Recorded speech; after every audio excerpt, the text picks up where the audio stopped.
Hello and welcome to Handmade by Hallie. Here is my next video. For this project we will need this sign that says Snowman Snowballs for Sale. We will need some coordinating ribbons. We have blue and white and silver. We have some snowballs, some dark blue glittery bush, and some white to mix in, and then we have some snowflakes that we're going to put together with this project. So with this sign, we're going to put this all together on the evergreen base that you see to the side, and this will turn out to be a really beautiful project. So let's get started. So the first thing that we're going to do is to fluff our evergreen base, and we're going to just pull all of our pieces out and move them around so it's not flat and squished looking. And then I cut out those plastic ones that I don't particularly like. I may save them for a future project, I may not. But we'll get this all fluffed and then make it look nice for putting this together. Next, we are going to get our sign ready, and I'm going to pull out some pipe cleaners in my jewelry punch, and I'm going to put 4 little holes, one at the top, one at the bottom, and one on each side, just big enough to fit those pipe cleaners in. I put it in, give it a couple twists to hold it in place. Once I get those in, all 4 of them, I'm going to put it in the middle, and then we're going to wrap the one pipe cleaner around the inner ring, and we're going to try and get this nice and secure and as centered as we possibly can. So I'm just going to keep turning this around and keep getting each one. Once this is all twisted and tightened up, it will be good and secure. There won't be any twisting and moving. So I'm going to turn around on the back, make sure everything is tightened appropriately, and then tuck any of those evergreen pieces back to the front, because we'll want all of those to hide our pipe cleaners. So the next thing that we're going to do is get our picks that we're going to use to fill this up. And I've got these white snowy branches that I'm going to cut the larger pieces into 2 and then leave the smaller pieces as they are. And I use about 1.5 bushes of this white wintry snow. And I really like this, and I have quite a bit of this in my stash, so I may as well use what I've already got. So we're going to get these bigger pieces divided in half so that we can use these to spread around in our wreath. Then we're going to move on to our blue, and I'm going to cut each of these branches into 2 pieces as well. I think this is also from my stash I've had for a year or 2, and it's a really nice dark blue, and it's going to look really nice with this project and pull it all together. So next I'm getting out our bow maker and my ribbons to make the bow, and I realize I forgot to get my snowballs out and cut those off of the main stem, so I'm going to do that real quick. That doesn't take too long. We're going to get that done and then move on to our bow. So I'm going to start with the 2.5-inch blue and white ribbon, about an 8-inch tail, and these loops are 5 inches long, and I'm going to make 4 loops on each side. So I go back and forth, putting that ribbon between the 2 pegs and twisting it so I get the ribbon right side up, and just go back and forth until I've got the 4 loops of this pretty blue with the white snowflake. And when I get that all done, then I will cut the other tail approximately the same length. and kind of get those a little bit in place before I move on to the white. Now, a tip for you here, I do wind my ribbon back up and put a pin in it before I take my next one off, because I've had in the past, if I don't put the pin in the ribbon, then the ribbons that don't have the pin come unwound and it makes a big mess. So now we're putting the 1-inch white ribbon, making each loop a little bit smaller, 3 loops for this one, and the tail's a little bit shorter. And again, we're going to wind that up, put a pin in, and then bring the silver out. This one is also 1 inch wide. We're going to do 2 loops slightly smaller than the white and the 2 tails.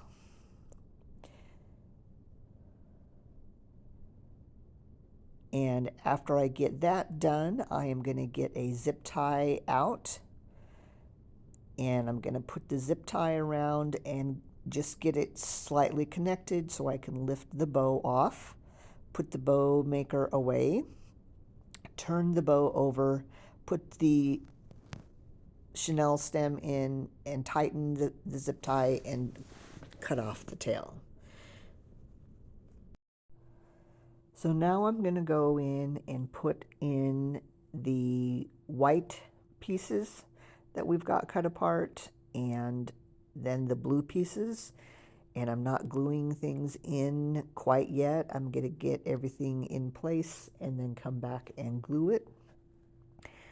I do have my glue pot ready off to the side, and I'll give you a note about using that when we get to it. So these are divided into a bigger piece that when I get in between the greens kind of looks like 2 pieces, and then I do 2 smaller pieces. And then I'm going to come back with the blue and put it in front of the white pieces so that you can kind of see it a little better.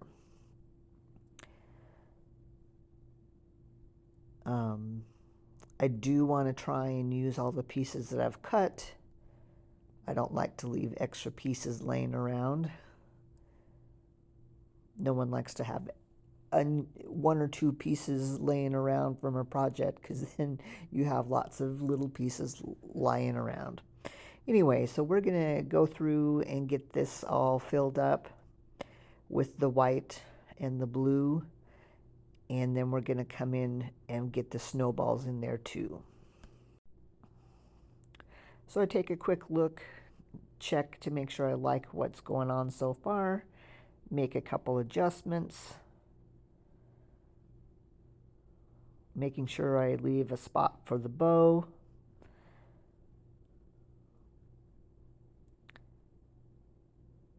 And I've got a couple other pieces to stick in. Like I said, I want to use everything that I've got if I possibly can. I think I do cut a couple extra white pieces to fill in and make it full. And I counted my snowballs, and we've got 10 snowballs. So we're going to do kind of a zigzag pattern with those, from left to right or right to left, either one. So we'll get those in place. So if you wouldn't mind doing those things, the liking, the subscribing, and turning on your notifications. And you're welcome to comment on my videos, what you like, what you don't like. I would sure appreciate it. It would sure help a crafter out.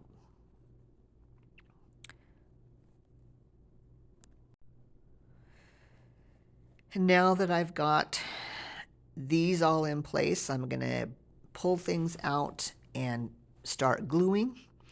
And you have to be careful when you're putting the stems back in with the glue.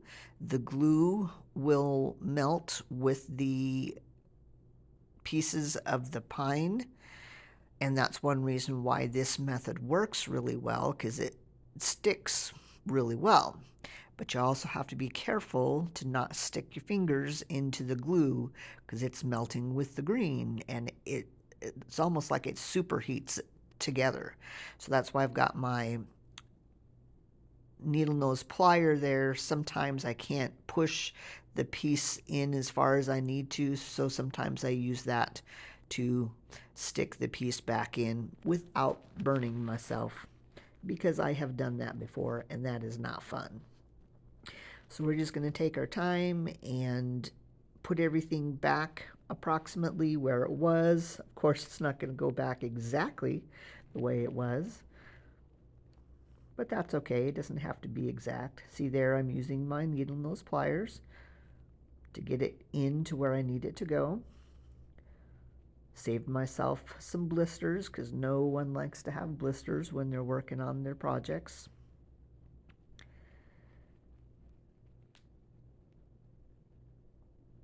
And this method might seem like it's kind of repetitive. In the video, it might look a little bit repetitive because you go in and put all your pieces in and then you go back and glue it all. But I find it's actually a fairly quick way to get a project done, because you can move fairly quickly while you're doing this, changing things as you go if you need to.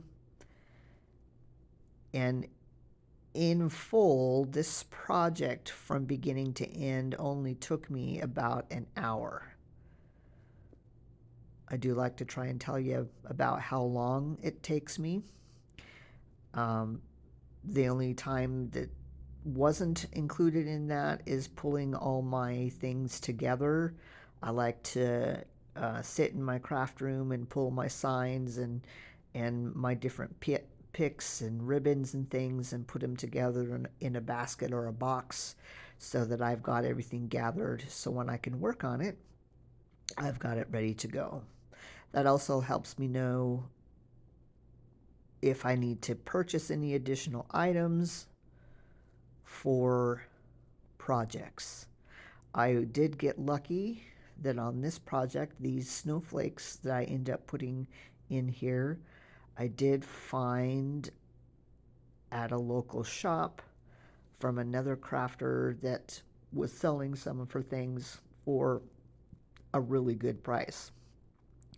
I couldn't have paid less at Michael's or Hobby Lobby or at home or somewhere buying them brand new. And some of these were still in their original packages. So you gotta shop local and get some good deals. So once everything is all glued in here, we'll be ready to put our bow. And I won't forget to bring those snowflakes too. So now we'll put the bow in at the bottom so the tails can hang from the bottom, and this bow fits really well, and I'll fluff it a little bit and clip the tails, and I know that you can't see that part off to the side. And so now I've gone through and put in the snowflakes, and you're just going to see me coming in and gluing them in. And they're a nice size and coordinate. I know there's lots of extra white, but there's enough blue and there's enough of the greenery of the wreath showing that all together when it's hanging on the wall, I hope that you'll like it as much as I do. And I've enjoyed making this project. I got this sign from another wreath friend of mine, and I thought it was really rather cute. And so this project might even fit a custom order of mine that I am getting, because she wanted white. It's mostly white with a little bit of blue. So I might send it to her and see if she's interested in buying it. But anyway, we're going to get these all glued in, and then we will be done. Thank you so much for sticking with me while I've been making this project. Hopefully you're liking it as much as I have. This has been a fun one to put together. So here is the finished project hanging on the wall. Here you can see the sign, Frosty Snowball Supply Company, with the snowman with their wagon with the snowballs and all the pretty glittery blue and white and silver items all put together. Thank you so much. We'll see you next time.